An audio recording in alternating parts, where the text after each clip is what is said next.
So I rushed from the office.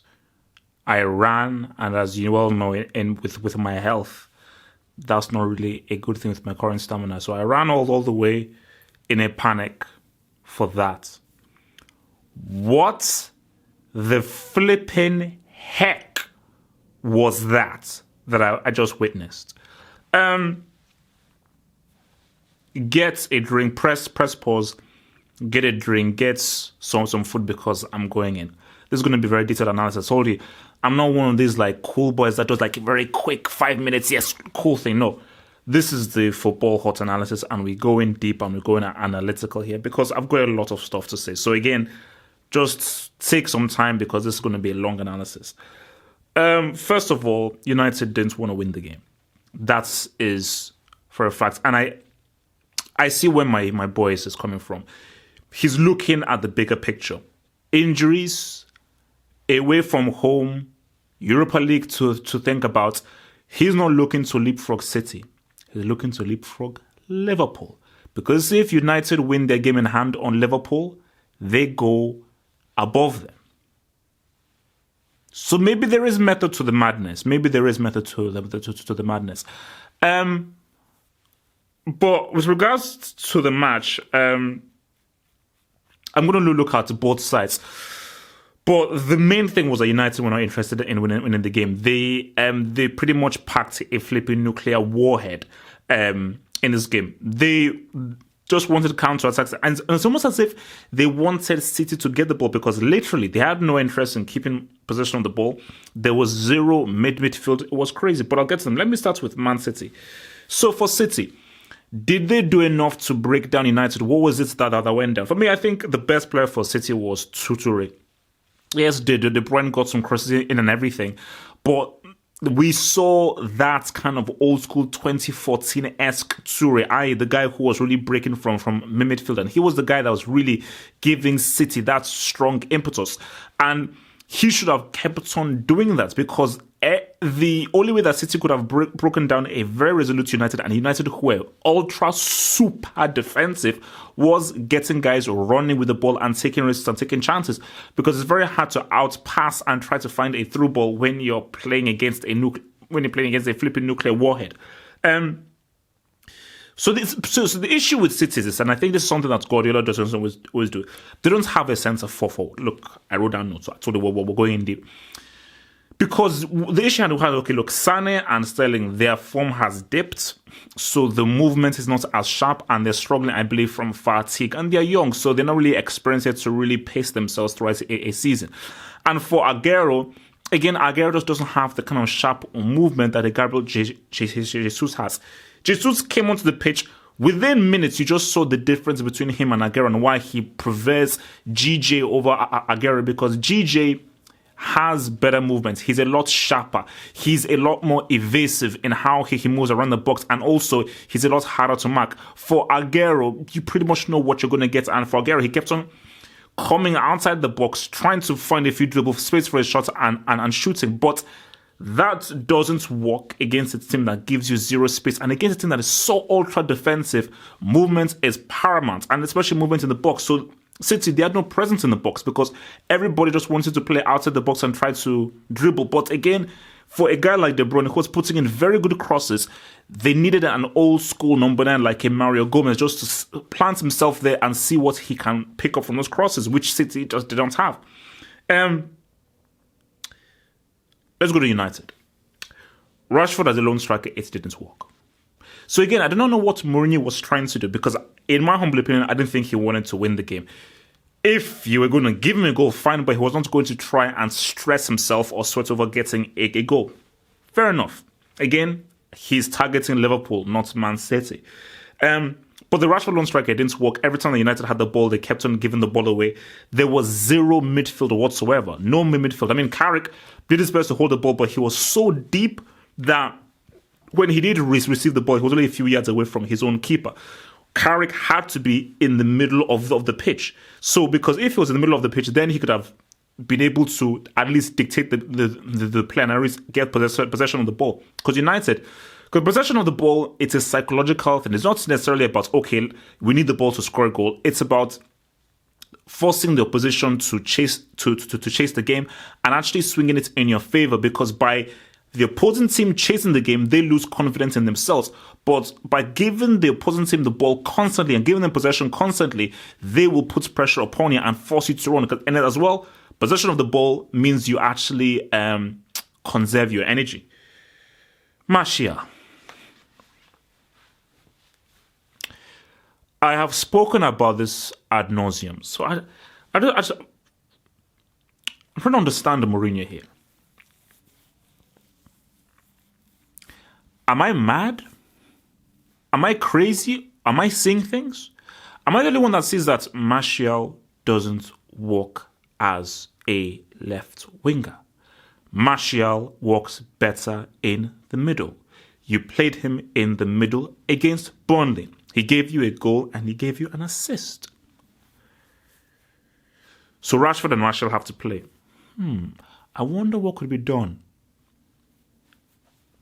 2 strikers. A strike partnership. Is that wrong? Because for Martial, it just wasn't working. If I'm a manager, I'm sorry, the first job of a winger is to cross. You saw what De Bruyne was doing. You saw what Sterling was doing. For me, I never play a central player on the wing. It never happened. I may play a winger centrally like that, but I think maybe it comes from actually playing football. A central player cannot play on the wing, because a winger is somebody who has the expertise and the natural affiliation with able to stretch the play, because they can walk in tight spaces. They know how to create a cross from themselves. They know how to actually get to the byline. They know when to come inside and when to come on the outside. Because the whole point of a winger is it's too congested in the middle. Let's spread it out. For Martial, he kept wanting the ball to fit, and Martial was playing like a central player, and you can't blame him. So for Mourinho, you can't criticize him, because again, sorry, you can't teach. You cannot teach an ant to fly.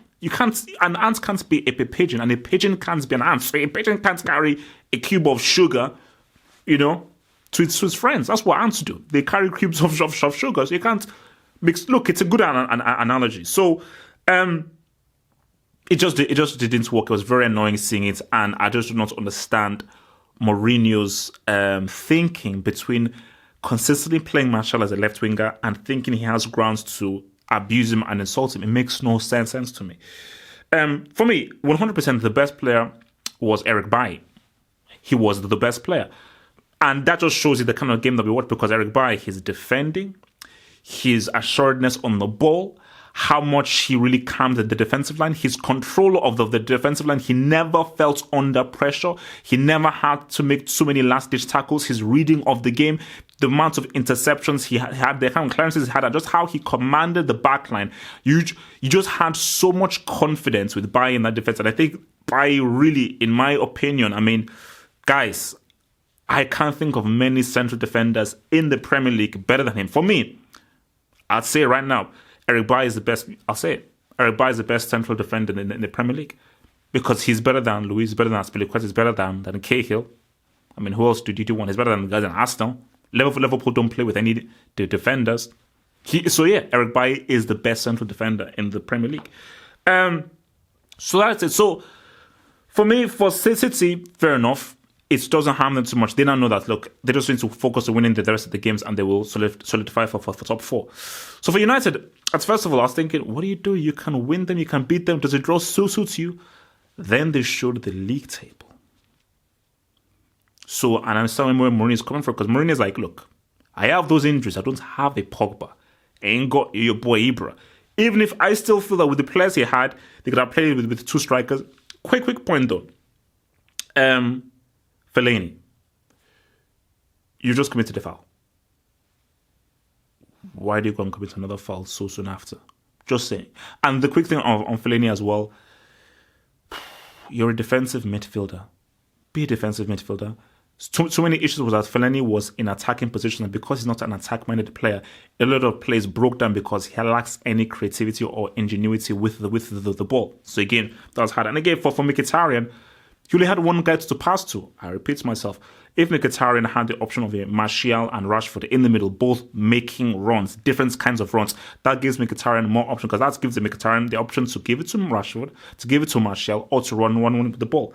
But for Man City, I think Gabriel Jesus is critical for this team. And I say right now, if Gabriel Jesus wasn't injured 100%, I do believe that City would have actually been right up there with Chelsea for the title charge. As in, it is scary the impact they had with 5 minutes. This guy just coming straight from injury, and he almost scored the winning goal. I just think that, fair enough, Pep is not going to play an old school number 9. I don't think Aguero is his kind of player. He has to play him. Aguero has scored, but down to it, Pep Guardiola 100%, he would have a Sterling, Sané, Gabriel Jesus. I think his ideal lineup for a top 3 is De Bruyne, Sané, and Jesus. That is his ideal thing. Because I just think that there was a lack of movement and lack of zip. And again, I repeat, for City, especially to break down a defense like that for United, the ball has to go wide. And if it goes wide, you need men in the middle. But as well, when you're trying to break down guys, you have to have a lot of movements, diagonal movements, evasive movements. A guy that's inside the box, a guy that peels back, a guy that's he motions as if he's going to go towards the box, but then he quickly peels back at the last minute. So you're giving as many options to a De Bruyne or a Sterling. Because again, for Sterling, the key thing is he has to cross the ball. But Sterling is garbage at shooting. But for him to cross the ball and give guys to go to, he needs to give him options. So there's a lack of options from City, and it was too static. Too many passes, too many obvious passes, which made it very simple for an ultra-defensive team like United. So yeah, there we have it. It was a crap Manchester derby. Absolutely garbage. It was an awful football match. It was horrendous. But at the same time, it's the bigger picture here. These guys, it's about getting top 4, and I feel that both teams would say, fair enough, we flopped in entertaining the people, but that's not what we're here for. We're here for the top 4. And both teams are primed to get that top 4 position, because again, for Liverpool, I believe they're in free fall. And I don't believe it, but there is a path for United. City will get top 4, that's a fact. But there is really a path for United to get top 4, because Liverpool will continue to plunge. Whereas for United, I think they can win these games. So there you go. Peace. Hope you enjoyed this analysis. Remember, Q&A is this Friday. If you need to ask me a question, head to the website, Ask HH, and I will read out your question for the Q&A tomorrow on Friday. Peace.